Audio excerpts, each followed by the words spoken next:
Welcome to CBN4's Primetime News. I am your presenter, Sheena Harry. Although some may disagree, the Permanent Secretary in the Ministry of Agriculture, Harold Geest, says that the banana industry remains a vital part of Dominica's economy. And he made his comments at a validation and training workshop which was organized by the Banana Accompanying Measures. Geest stated that bananas continue to impact the livelihoods of Dominicans. Has the potential for, the greatest potential I would say, as we speak, for rural poverty reduction. Also for social stability, for economic development, for keeping things in the balance. Why? Because it is a crop, once you... And Geest stated that the market and shipping for bananas is readily available. He says that government is committed to putting the industry back on its feet. The government of Dominica has expended and is expending tremendous amount of financial resources in the agricultural sector. And I can tell you this because I am in a position where I can see all the figures that I approve things for in terms of expenditure in agriculture. And Geest believes that in a few months, exporting across the region should begin. The Healthy Living Wellness Center has announced that they are now offering treatments to anyone suffering with edema, lymphedema, spider veins, reticular veins, wounds, and different types of ulcers such as pressure ulcers and diabetic ulcers. And after completing her studies in Florida just recently, Ms. Tahira Blanchard, who is the owner of the Healthy Living Wellness Center, is now specialized in edema and wound care, sclerotherapy, and manual lymphatic drainage. And she is the first and only person on the island who is offering such services. Sclerotherapy is a medical procedure that is used to eliminate varicose veins and spider veins using a very small needle. Edema is a general response of the body to injury or inflammation. Mild cases of edema may result from sitting or staying in one position for too long, pregnancy, or even eating too many salty foods. However, edema may be a sign of a more serious underlying medical condition such as heart failure or kidney disease. And the Healthy Living Wellness Center is imploring everyone to continue to live healthy and to be healthy. Also making our headlines, relief continues to come in to assist in the recovery following Tropical Storm Erica. And a couple of local schools will benefit from a donation made by a fellow learning institution. Here's Shana Esprit with the details. The Caribbean Students Organization at the Midwestern State University has made a donation of approximately $1,200 to the Ministry of Education and Human Resource Development. Assistant Chief Education Officer Dr. Jeffrey Blaise received the funds on behalf of the ministry and made presentations to the Delices Primary School and the Concord Primary School. The funds were raised during the organization's annual fundraiser Carib Fest as part of post-Tropical Storm Erica relief efforts. CSO said the funds were intended for schools impacted by the storm or schools in need. Approximately 77 Dominican students are currently attending Midwestern State University and are members of CSO.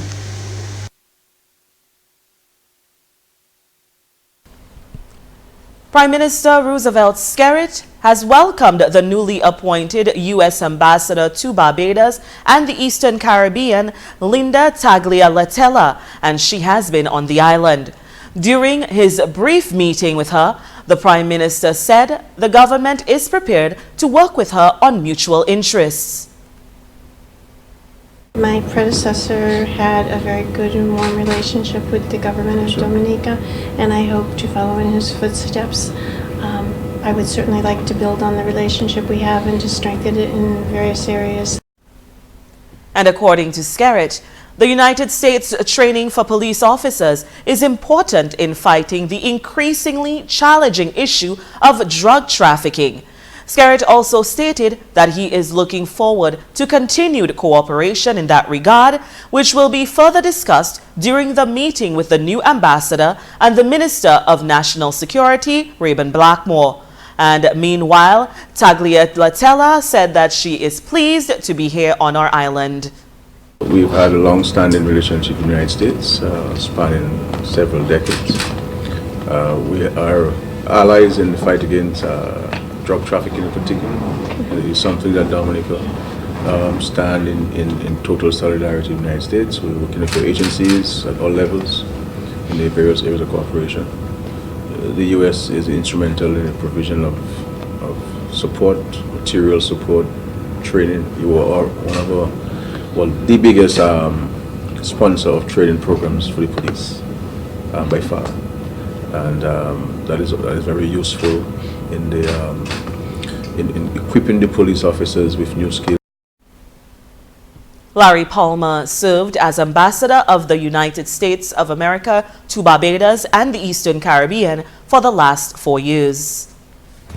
As we speak, the 7th annual OECS reading competition is taking place at the Arawak House of Culture, organized by Unicoma Dominica Limited, trading as Quartz Dominica Limited.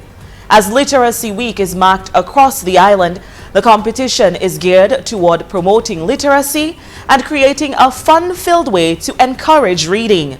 Senior Manager of Unicoma Dominica Limited, Connie Matthew, says Dominica is being represented by the young lady who won last year's local contest. The Dominica representative will be Madonna August, and she's from the Wales Strathmore School. The competition is open from ages from 8 years to 9 years. Also represented in the contest are Antigua, St. Vincent and the Grenadines, St. Kitts, St. Lucia, and Grenada. Each student is being assessed on reading fluency, accuracy, enunciation, smoothness, confidence, and expression. And you can stay tuned to CBN4 for an update on the results in a subsequent newscast. The Adult Education Division has collaborated with the Program Management Office of the Caribbean Examinations Council to conduct a competency-based education training and assessment workshop. Shanna Esprit has more on this story. Dr. Niles added that the workshop will also explore the Sebeta method and provide guidance on implementation strategies and the feedback and assessment measures that are associated with the methodology. STEM is currently at the Dominica Public Service Union building, where CXC and the Adult Education in Dominica is hosting a one-day training workshop. Here with me is Dr. Margaret Niles, and she's the facilitator of the workshop. Can you tell us more about the program? Well, the workshop basically is looking at the Sebeta methodology, Sebeta being competency-based education, training, and assessment. It is the footprint that we use to build the certification of the CCSLC, which is the Caribbean Certificate of Secondary Level Competence, and the Caribbean Vocational Qualification, CVQ. They're built on that pedagogy. So what I'm here today doing is just giving the facilitators of the Adult Ed Division a one-day walkthrough of how they can implement that methodology as they deliver the programs.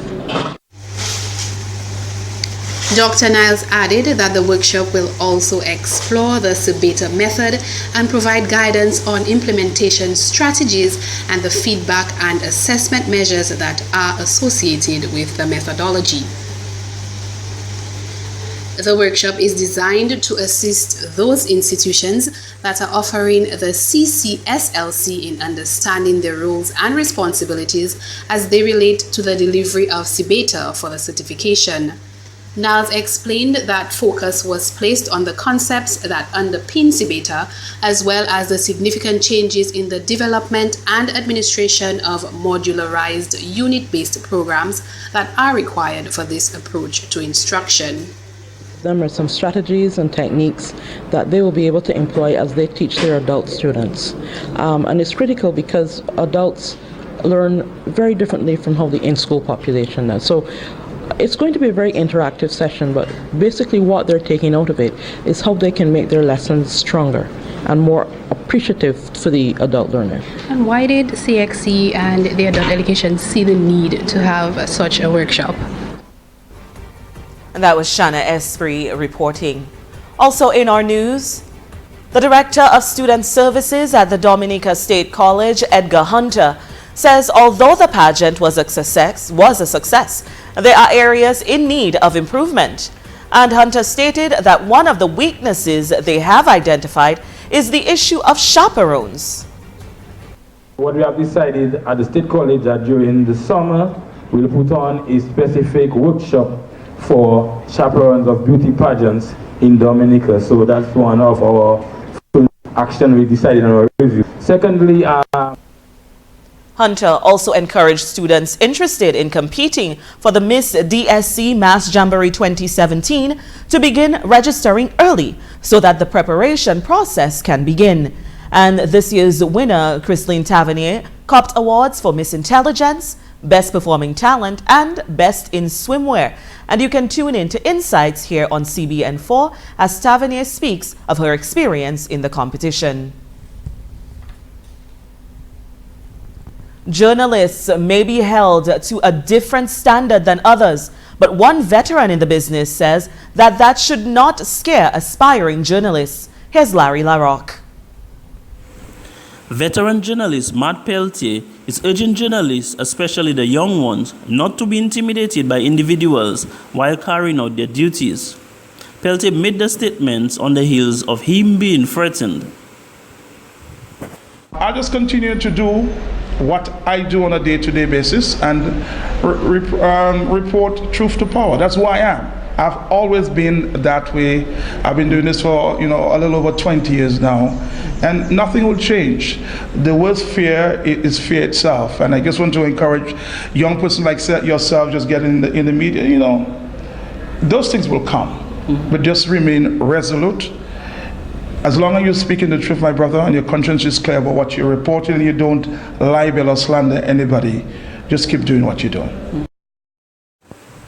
Peltier added that he is hoping that the law enforcement authorities thoroughly investigate the matter. The threat came on the heels of Peltier and journalist Carla John Baptist breaking a major sexual scandal story which implicates 3 prominent men in society. Larry LaRocque reporting for CBN4. This has been CBN4's Primetime News.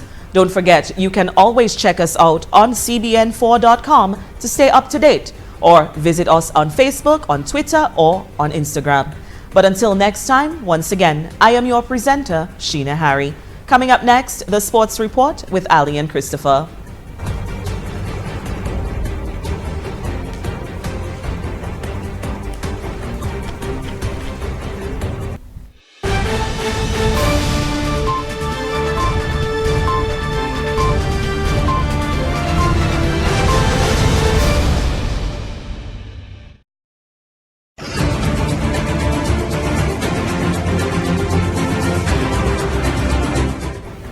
Welcome to today's Sports Report. Parliamentary representative for the Roseau Central, the Honorable Joseph Isaac, mentioned to students at the opening of the 2016 secondary schools athletic meet that they should set goals for themselves even as they are representing the various schools. Also be confident that whatever that you do at school, whether in a social setting or in an academic setting or in an athletic setting, you must always do your best. But you must set goals, because when you set your own goals, you always focus on your achievement step by step. And I say that to say that today and tomorrow we'll have some winners with gold medal, we'll have some with silver and some with bronze. And some of you may not get a medal, but you must also understand that a major achievement is just representing your school. So I want you to give yourself a round of applause for representing your school.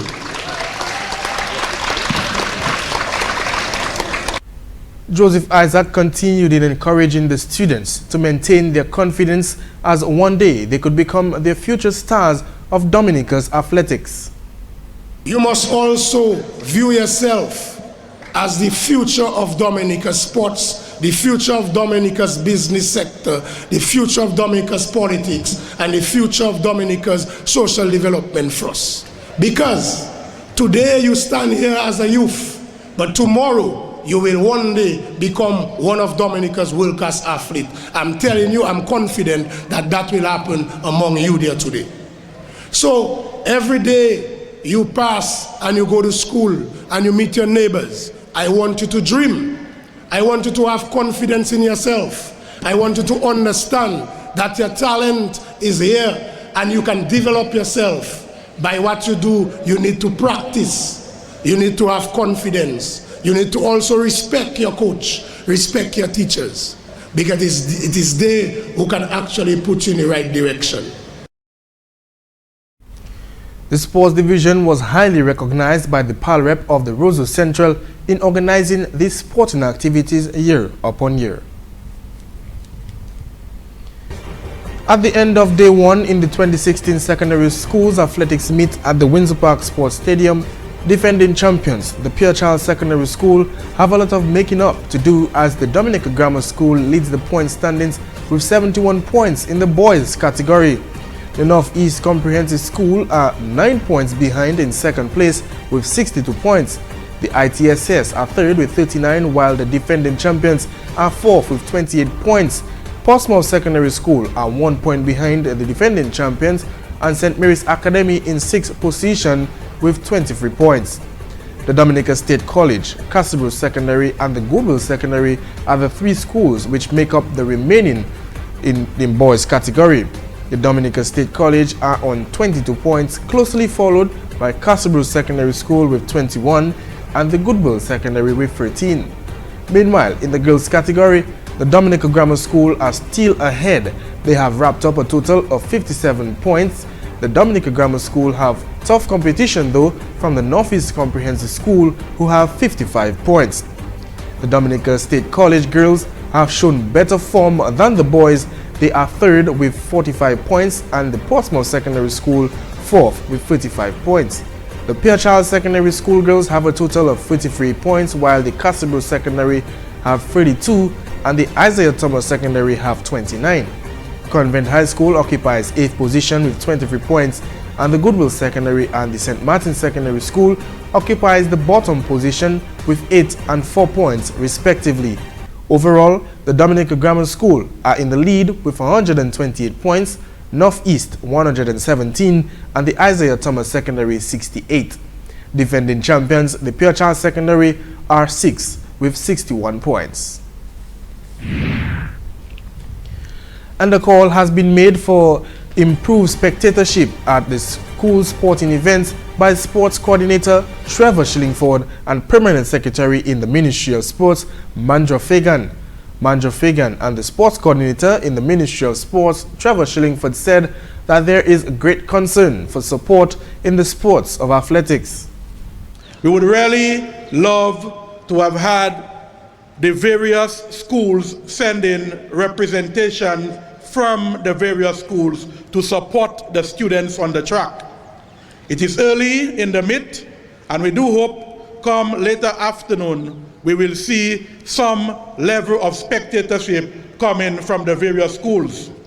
From our standpoint, we have put a few things in place to ensure that we get the spectators to come to the meet, and this is why on day 2 the event will start in the afternoon so that we can go into the evening where the general public and the other students who are coming from classes at 1 p.m. will converge on the Windsor Park Stadium.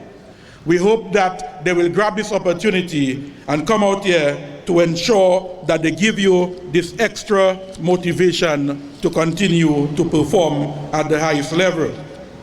I would like to echo the observation made by the sports coordinator on the limited support from your schools.